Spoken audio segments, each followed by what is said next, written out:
जी अस्सलाम वालेकुम, क्या हाल है सब लोग? खैरियत से? हम रोज़ ये फैसला करते हैं कि इमरान खान साहब और पाकिस्तान तहरीक इंसाफ के बारे में कोई वीलॉग नहीं करना, लेकिन रोज़ कोई ना कोई ऐसी खबर आ जाती है कि हम लोग मजबूर हो जाते हैं। आज भी बड़ी कोशिश की लेकिन फिर मजबूरी आड़े आ रही है। तो आज भी जो इश्यूज़ हैं वो इमरान खान साहब के ही इर्द गिर्द घूम रहे हैं। तो पहला इशू ये है कि इस्टेब्लिशमेंट ने खान की कमर तोड़ दी है। कैसे कमर तोड़ी? ये दो इवेंट्स ऊपर नीचे हुए हैं और उसके बाद पाकिस्तान तहरीक इंसाफ तकरीबन फारग हो गई यहाँ पे, बल्कि उनकी कमर नंगी हो गई जिसको कहते हैं। अब ये क्या हुआ ये हम आपको आज के व्लॉग में बताएंगे। और इस्टेब्लिशमेंट ने पाकिस्तान तहरीक इंसाफ को एक वार्निंग भी दे दी है। ये वार्निंग क्या है इसी व्लॉग में पूरी तफसील से बताएंगे। और इमरान खान साहब की तरफ से एक नई ब्लैकमेलिंग का आगाज़ हो गया है। ये ब्लैकमेलिंग क्या है और क्या रियासत इस ब्लैकमेलिंग के सामने झुकेगी या नहीं झुकेगी, ये भी आपको इसी व्लॉग में बताया जाएगा।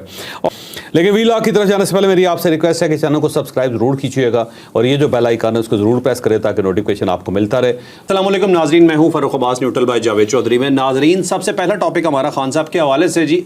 पीटीआई की जो कमज़ोरियां हैं और जो ताकत है वो उनकी बदलती रहती है। समझ नहीं आता, कभी वो किसी चीज़ को अपनी स्ट्रेंथ कह रहे होते हैं, कभी किसी चीज़ को स्ट्रेंथ कह रहे होते हैं। आज जो उनकी ताकत होती है कल को वो उनकी कमज़ोरी बन जाती है। कुछ इस तरह से सिलसिला जारी है। ओवरसीज़ पाकिस्तानीज़ को वो समझते थे अपनी स्ट्रेंथ, उन्हें कहते थे जी कि रेमिटेंस मत भेजो। अब रेमिटेंस ना भेजने का नुकसान सिर्फ और सिर्फ पाकिस्तान की रियासत को था, लेकिन खान साहब ये चाहते थे कि रियासत को नुकसान पहुंचे। और वो तभी बो डाउन होगी रियासत जब रियासत को नुकसान महसूस हो रहा होगा और वो मेरे सामने आएगी, झुकेगी और मैं अपनी मर्जी से अपनी शराइत मनवा के बाहर भी आ जाऊंगा और उसके बाद मेरी सियासत भी चमकती रहेगी। लेकिन स्टैब्लिशमेंट या रियासत बहुत तगड़ी होती है जी। उन्होंने कमर तोड़ के रख दी। वो तमाम इश्यूज जो प्रॉब्लम कर रहे थे ओवरसीज को, वो तमाम एड्रेस करके रख दी। और उसके अलावा भी एक बड़ी स्टोरी है, आपको बताएंगे कि इन ओवरसीज पाकिस्तानियों को किस तरह कन्विंस किया गया। डिटेल से स्टोरी जानिए। अब देखिए, पिछले दिनों दो बड़े वाक़यात हुए हैं और दोनों वाक़यात जो हैं मेरा ख्याल है रियासत की बहुत बड़ी कामयाबी है, इस गवर्नमेंट की भी बड़ी कामयाबी है।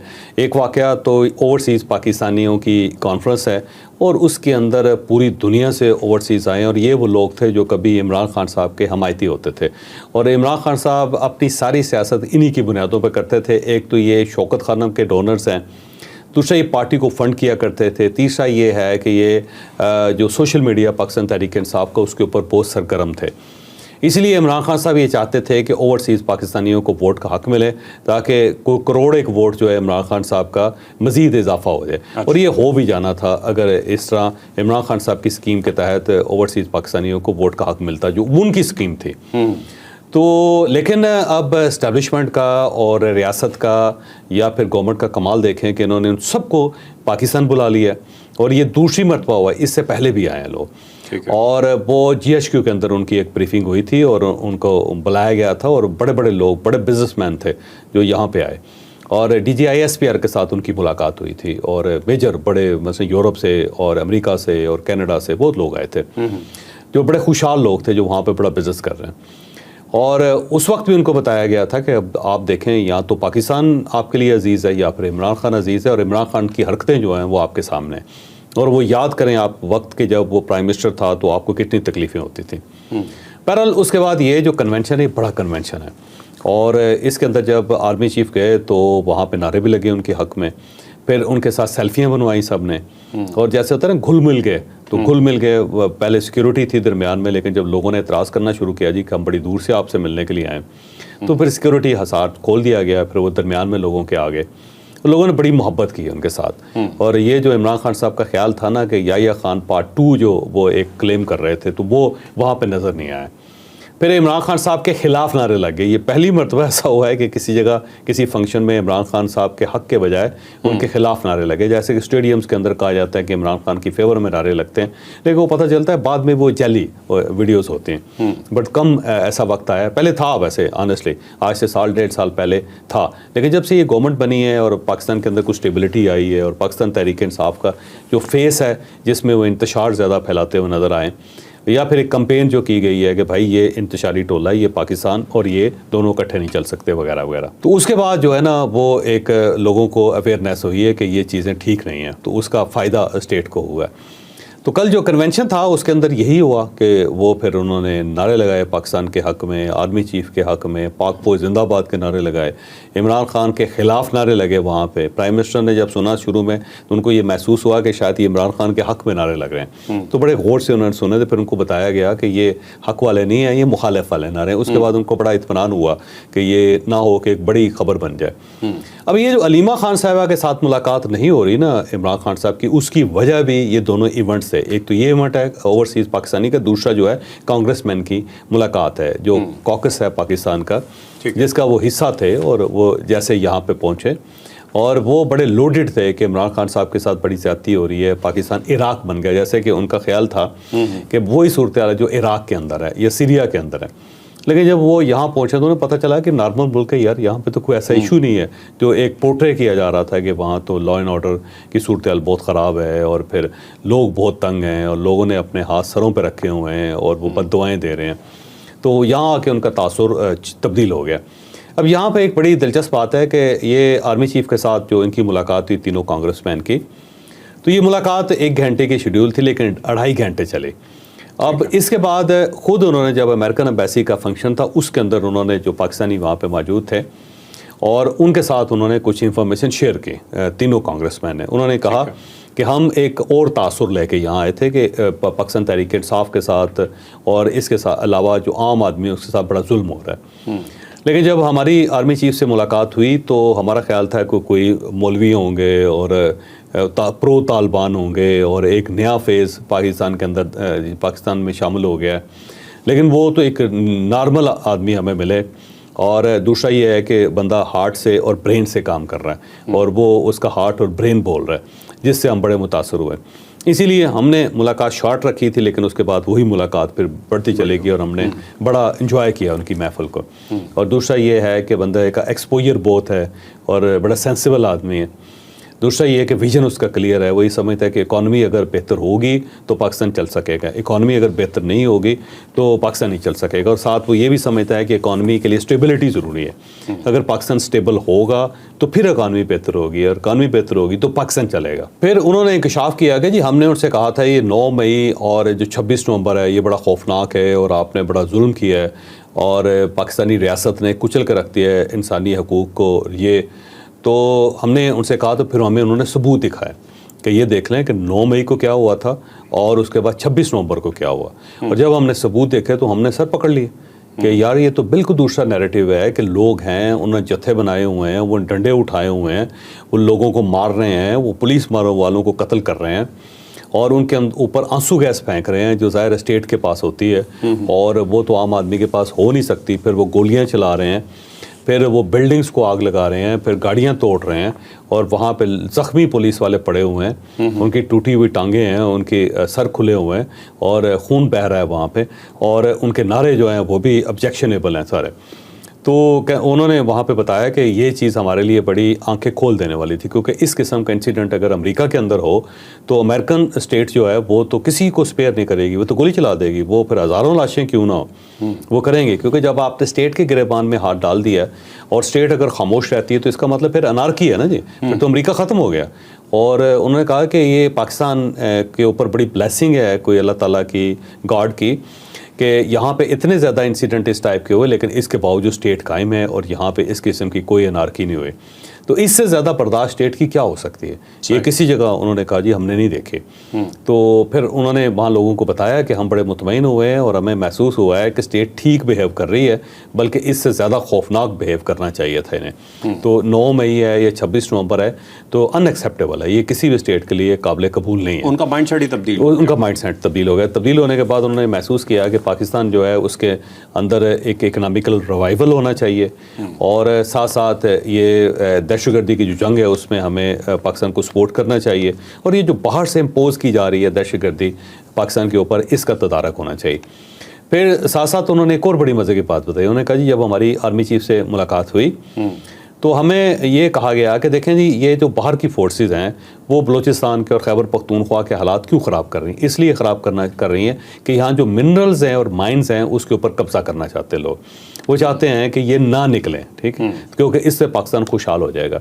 जबकि हम आप सबको दावत दे रहे हैं कि आप आएँ, आप हमारे पार्टनर बने पाकिस्तान के, आप वो दौलत जिसके लिए आप हालात ख़राब कर रहे हैं, तो उसमें आप यहाँ आके बिज़नेस क्यों नहीं करते, आप इन्वेस्टमेंट क्यों नहीं करते? और फिर उनके सामने फार्मूला रखा गया है कि देखें, अगर आप आते हैं, इन्वेस्टमेंट करते हैं, को माइंस निकालते हैं, मिनरल्स निकालते हैं, 40% आपका होगा, 30% उस सूबे का होगा जहाँ से ये निकल रहा है, या जिन लोगों की मलकियत है उनको फ़ायदा हो जाएगा, और 30% जो है वो वफाक के पास चला जाएगा। तो इससे तो रियासत मजबूत होगी और जो सूबे हैं वो भी मजबूत होंगे, और आप अगर बिजनेसमैन हैं तो आपको फ़ायदा होगा, आप 40% लेके जा रहे हैं। तो उन्होंने कहा जी ये फार्मूला ही बड़ा ज़बरदस्त है। उन्होंने कहा, तो वो बहुत ज़्यादा मुतमईन थे, और अमेरिकन एम्बेसी के अंदर जब उन्होंने बात करनी शुरू की लोगों के साथ, तो लोगों की भी आंखें खोल दी उन्होंने। तो ये 2 इवेंट्स हैं ऊपर नीचे।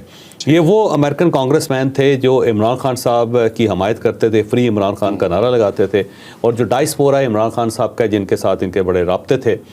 तो इससे मेरा ख्याल है स्टेट ने उनको अपने साथ शामिल कर लिया है, उनके हार्ट एंड माइंड दोनों विन कर लिए हैं। ठीक है। और ओवरसीज़ पाकिस्तानी जो इस वक्त $4.1 बिलियन उन्होंने फॉरेन रेमिटेंस दी है, वो गवर्नमेंट के साथ, स्टेट के साथ मिल गए हैं। इसीलिए इमरान खान साहब के साथ उनकी मुलाकात नहीं करवाई जा रही थी, क्योंकि इमरान खान साहब का जो ट्विटर हैंडल है उसे अलीमा खान साहबा हैंडल कर रहे हैं। ठीक है। तो नहीं चाह रहे थे जो स्टैब्लिशमेंट है या रियासत है या गवर्नमेंट कि कोई ऐसा नैरेटिव आए कि जिससे ये दोनों जो इवेंट्स हैं उनको सबोटाज कर दिया जाए। ठीक है। तो देख लें 3 अप्रैल से इमरान खान साहब का जो ट्विटर है वो खामोश है। वो इसलिए खामोश है कि अलीमा खान साहबा और सलमान अकरम राजा साहब की मुलाकात नहीं हो रही। इन दोनों की जब भी मुलाकात होगी, आप उसके बाद देखिएगा ये ट्विटर पोल पड़ेगा, ये जाग जाएगा।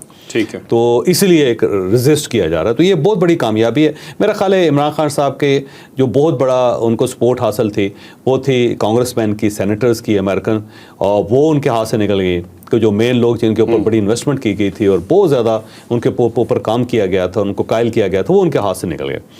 दूसरा जो ओवरसीज़ पाकिस्तानी है, जो कहा ही जाता था कि पाकिस्तान तहरीक इंसाफ के वोटर्स हैं, वो उनके हाथ से निकल गए हैं। तो ये मेरा ख्याल है कि इमरान खान साहब की, पाकिस्तान तहरीक इंसाफ की जो पॉलिटिकल एक प्रोपेगेंडा की जो कमर थी वो टूट गई। ठीक है। और चौधरी साहब, ये 4.1 अरब डॉलर आपने बताया कि मार्च 2025 में इजाफा हुआ है, 37% ये रेमिटेंस ज़्यादा है, और ऊपर से एक बहुत बड़ा इशू एड्रेस कर दिया गया है, वो स्पेशल अदालतों वाला, जो अदालतें बना के दे दी गई हैं ओवरसीज़ को। अब उनका कोई भी मसला अगर पाकिस्तान में होता है तो बड़ा बासानी हल हो जाए। हर ओवरसीज़ पाकिस्तानी जो है उसका यहाँ कोई ना कोई प्लॉट का मसला है, किसी न किसी जायदाद के ऊपर कब्जा है, या किसी कोई ना कोई दोस्त या साला या बहनोई उसके पैसे खा गया, तो वो बेचारा अदालतों में जलील हो रहा है। अक्सर लोग कहते हैं कि पाकिस्तान में बड़ा जुल्म होता है। मैं कहता हूँ यार, पाकिस्तान ने जुल्म नहीं किया आपके ऊपर, आपके सालों और आपके बहनोइयों ने जुल्म किया, या आपके जो पुराने दोस्त हैं वो आपके पैसे खा गए हैं। तो आप पहले आइडेंटिफाई करें कि इसमें पाकिस्तान का क्या कसूर है। क्या साले का बंदोबस्त पाकिस्तान ने किया था, ये बहनोई का, या एक नालायक दामाद का, या पुराना एक फ्राडिया दोस्त जो है जो आपको चक्कर दे के आपके पैसे खा गया? तो बेसिकली इन बेचारों के साथ ज्यादती है। स्टेट को कुछ करना तो चाहिए इस मामले में, साले तो ठीक करना चाहिए। अगली स्टोरी, नेक्स्ट स्टोरी जी बड़ी इंपॉर्टेंट है हमारी। एक मैसेज दिया गया जी, बहुत ही डायरेक्ट, आर्मी चीफ की तरफ से ये मैसेज था। उन्होंने कहा जी दहशतगर्दों की 10 नस्लें भी आ जाएं तो पाकिस्तान का कुछ नहीं बिगाड़ सकती। और उसके अलावा उन्होंने एक जुमला और बोला, उन्होंने कहा पाकिस्तान की तरक्की में जो भी रुकावट बनेगा उसे बर्दाश्त नहीं किया जाएगा। अब ये स्टोरी बेसिकली लिंक हमारी थर्ड स्टोरी से भी करती है, लेकिन हम आपको पहले ये एक्सप्लेन करते हैं कि पाकिस्तान की तरक्की में रुकावट कौन बन रहा है और आर्मी चीफ को ये कहने की जरूरत क्यों पेश आई। 3 रुकावटें हैं पाकिस्तान के अंदर। एक तो रेड टेपिज्म है कि हमारा सिस्टम इतना कमज़ोर है कि अगर आप एक दरख्वास्त दे देते हैं तो पूरा दत्था बन जाता है कागज़ों का, लेकिन मसला हल नहीं होता। तो एक रेड टेपिज्म जो है ना, उसने बहुत पाकिस्तान को बर्बाद किया है। तो उसके ऊपर ज़ाहिर है SIFC बनी है और वन विंडो उन्होंने करती है। मुझे लगता है कि सिस्टम को भी अब गवर्नमेंट उन्होंने इवॉल्व करना चाह रही है, बेहतर बनाना चाह रही है। दूसरा जो है वो है दहशतगर्दी, और खैबर पख्तूनख्वा और बलूचिस्तान के अंदर इंडियन बेस्ड, इंडियन स्पॉन्सर्ड दहशतगर्दी हो रही है। तो मुझे लगता है कि 2025 आखिरी साल है इसका, क्योंकि कमिटमेंट मुझे नज़र आ रही है स्टेट के अंदर कि ऐसा लगता है कि ये नहीं छोड़ेंगे किसी, फौज सीधी होगी। और ये मैसेज भी वो दे रहे हैं उधर तालिबान को भी और इस साइड पे ईरान को भी। बड़ा क्लियर मैसेज है कि ये जो लाशें रोज़ आ रही हैं ना, ये हमारे लिए एक्सेप्टेबल नहीं। मुझे लगता है BLA के खिलाफ ठीक ठाक किस्म का ऑपरेशन होने लगा है, और इस साइड पे जो TTP है ना, इसको भी इन्होंने इस साल फ़र्क कर देना। और खैबर पख्तूनख्वा क्लियर होगा, बलूचिस्तान क्लियर होगा, जहाँ से माइंस निकल सकती हैं, जहाँ से मिनरल्स निकल सकती हैं। और ये आर्मी की इस्टेब्लिशमेंट की कमिटमेंट है उन तमाम बिजनेसमैनों के साथ जो पाकिस्तान के अंदर इन्वेस्ट कर रहे हैं। ठीक है, क्योंकि अगर आप उनको गारंटी नहीं देंगे तो कैसे वो आके यहाँ पे सरमायाकारी करेंगे। तो ये गारंटी दी गई है कि बिल्कुल आप फिक्र ना करें, इन सबको हम हटा देंगे। और ये जो सेनेटर कांग्रेसमैन आए इनको भी ये बताया गया कि जब तक जो पीछे फाइनेंसर है इनके, जब तक वो पीछे नहीं हटेंगे तो ये मसला हल नहीं होगा। और हमारे लिए इन सबको हैंडल करना कोई मुश्किल नहीं है। दूसरा एक जो तस्वर था ना जी, वो कि जो बलूचिस्तान के लोग हैं वो अनपढ़ हैं और पसमानदा हैं, इस वजह से वो दहशतगर्दी की तरफ चले गए हैं। बल्कि जो नए 3 लोग मारे गए हैं उनमें एक तो आपको पता होगा एमफिल है, लड़का एमफिल है, जैसे एमफिल किया हुआ है, पर पढ़े लिखे लड़के हैं सारे, लेकिन ये सबका माइंड जो है ना पैल्यूट कर दिया गया और इसी वजह से ये सारी सूरत ख़राब है। तो एक तो ये इशू है। और तीसरा इशू जो है ना वो सोशल मीडिया जो इमरान खान साहब चला रहे हैं, पाकिस्तान तहरीक इंसाफ चला रही है।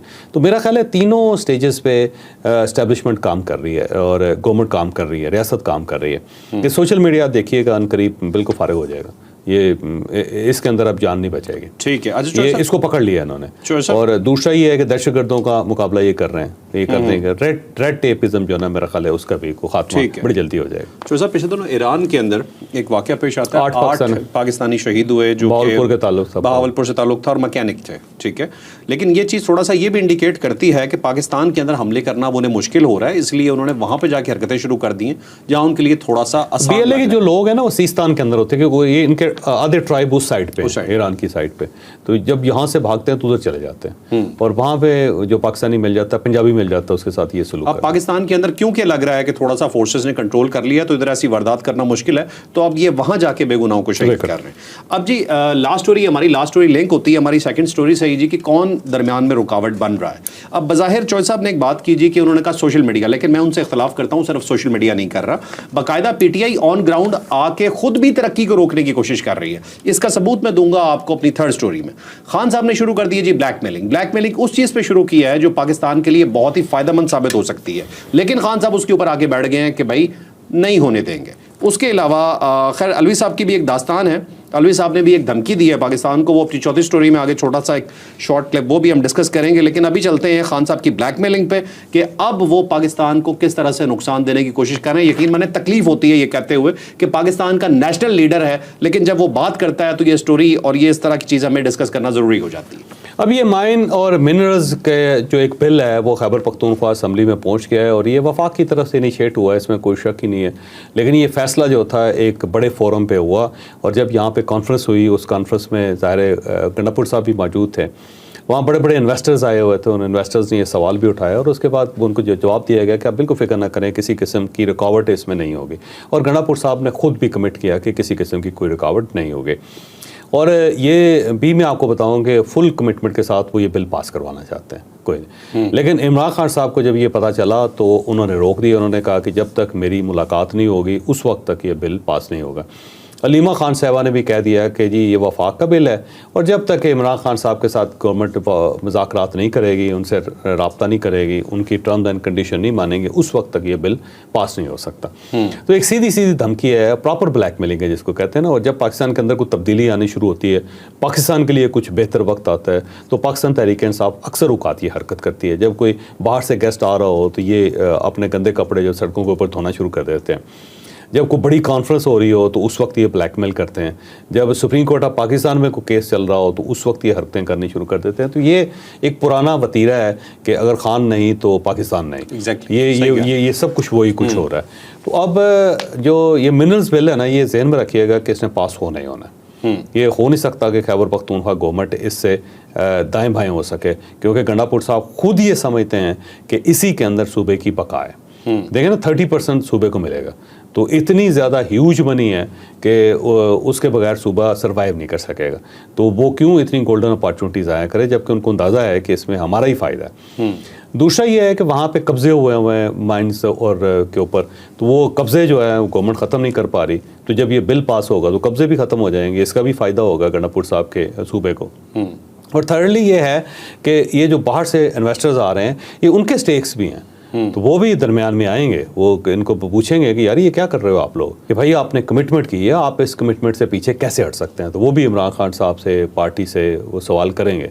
तो मुझे लगता है इस बिल ने तो बहरहाल पास हो ही जाना है, और स्टेट जो है ना इसके मुझे नहीं लगता कि इस ब्लैकमेलिंग में आएगी इसी तरह में। चलें अब चलते हैं जी लास्ट स्टोरी की तरफ। आरिफ अलवी साहब ने जी एक तो धमकी दी है बलूचिस्तान के हवाले से, ये धमकी भी आपको बताएंगे क्या है, और दूसरा आरिफ अलवी साहब को कौन कॉल कर रहा है जिसकी वो कॉल उठा नहीं रहा है, या वो इनडायरेक्टली कोई मैसेज दे रहे हैं। पूरी स्टोरी आपको डिटेल से बता। आरिफ अलवी साहब ने अमेरिका के अंदर हैं, वहाँ पे वो रोज़ कोई ना कोई इस किस्म की गुफ्तगू करते रहते हैं जो हेडलाइंस बन जाती है। यहाँ पे उन्होंने कहा कि जब मैं प्रेसिडेंट था तो उस वक्त मैं कोशिश करता रहा लेकिन मैं कामयाब नहीं हो सका, लेकिन उसके बाद जब मैं प्रेसिडेंट नहीं हूँ तो मैं आप किसी की कॉल नहीं सुनता। अब अजीब सी बात है कि कौन कॉल कर रहा है इनको, जब प्रेसिडेंट थे तो उस वक्त किसी ने कॉल नहीं की, तो जब वो प्रेसिडेंट नहीं है तो उस वक्त कॉल क्यों करेगा। बल्कि इन्होंने जो जनरल साहिद शमशाद साहब है ना, उनको इन्होंने खाने पे बुलाया था। अब ये एक रिचुअल है पुरानी कि जो भी आर्म्ड फोर्सेस के चीफ होते हैं उनको खाने पे बुलाया जाता है जब भी अपॉइंटमेंट होती है। तो साहिद शमशाद साहब तो तशरीफ़ ले गए थे, लेकिन जनरल आसम मुनीर नहीं गए थे उसमें। तो उस पर इन्होंने जनरल साहिद शमशाद साहब से कहा था कि आप मेहरबानी करके मेरा मैसेज पहुंचाएं आर्मी चीफ तक, क्योंकि मेरे पास उनका फ़ोन नंबर नहीं है। ठीक है। तो ये सूरत हाल थी उस वक्त के, उनका फ़ोन भी नहीं था कि जिसमें वो बात कर सकते।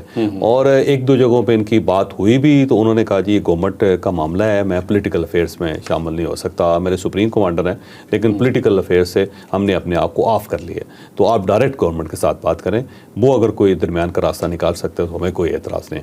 ठीक है। तो उस वक्त भी इनकी कॉल जो थी ना वो नहीं सुनी जाती थी, बल्कि इनके पास नंबर ही नहीं होता था। तो अब ये कौन से लोग हैं जो आरिफ अलवी साहब के साथ रब्ता कर रहे हैं, और इस शक्ल में कर रहे हैं कि आरिफ अलवी साहब की अपनी रसाई इमरान खान साहब के साथ नहीं है, और इमरान खान साहब खासे नाराज़ हैं अलवी साहब से। उनका ख्याल ये था कि आरिफ अलवी साहब देखें हम चले गए, वो अवान सदर में मज़े करते रहे, और उन्होंने हमारे लिए किया भी कुछ नहीं, और वो कुछ कर भी सकते थे।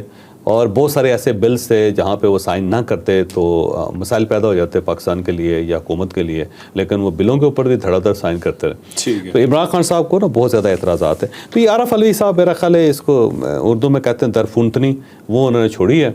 ठीक। तो जिसकी कोई हकीकत नहीं है, कोई रियलिटी इसके अंदर नहीं है। दूसरा वो कह रहे हैं कि देखें जी एक ही रास्ता है मुज़ाकरात का, तो ये भी तो पूरी पाकिस्तानी कौम ये पीट रही है कि भाई मुज़ाकरात के अलावा कोई ऑप्शन नहीं। मुज़ाकरात पे तो खुद नहीं जाते। और गवर्नमेंट के साथ भी जब इनके मुज़ाकरा चल रहे थे तो छोटी सी बात थी कि हमारी इमरान खान से मुलाकात क्यों नहीं करवाई जा रही, भाई ये कोई बात है यार। और उसके बाद रूट के वापस चले गए थे। तो अब खुद कह रहे हैं कि मुज़ाकरात के अलावा कोई ऑप्शन नहीं, तो भाई कौम भी तो यही कह रही है कि मुज़ाकरात के अलावा कोई ऑप्शन नहीं, और फिर कहते हैं कॉल भी नहीं उठानी, और फिर कॉल भी नहीं करने और उठानी भी नहीं।